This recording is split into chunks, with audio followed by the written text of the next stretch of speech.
In today's video, we're breaking down two major developments currently making headlines. First, we'll analyze a statement by Iranian Armed Forces Commander Amir Hatami regarding Pakistan Air Force fighter jets. He explained why Pakistani jets were reportedly stopped at Iran's airspace. But the real question is whether his claims hold up, or if this was more about optics than actual operational capability. Then, we'll shift to Pakistan's latest missile activity, as a new test notice suggests ongoing and possibly expanding missile trials. Let's start with the first topic. Amir Hatami recently claimed that during the arrival of Pakistan's army chief, who was on an official visit to Iran, Pakistan deployed 8 fighter jets as an escort.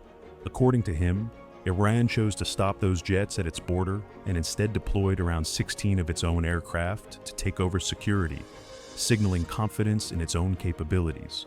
On the surface, that sounds like a strong statement, but the visuals released tell a slightly different story. Aircraft like F-4 Phantoms and MiG-29 were seen, yet most appeared to be carrying only external fuel tanks, with no visible air-to-air missiles or weapons. This raises an important point. Numbers alone don't define strength.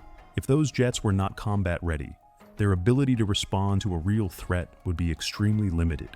In high-level escort missions, it's common for visible aircraft to be lightly configured, while fully armed jets operate in the background as a protective layer.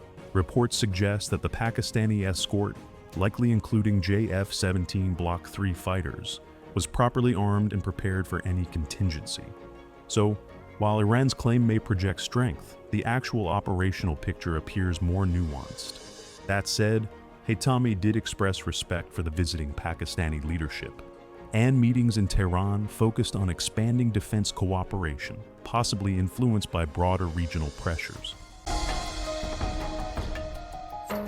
Now, moving to the second topic.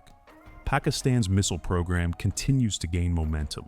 Following the recent test of the Smash-2 hypersonic missile, with its range reportedly extended to around 450 kilometers, a new area warning has been issued for April 20th to 21st.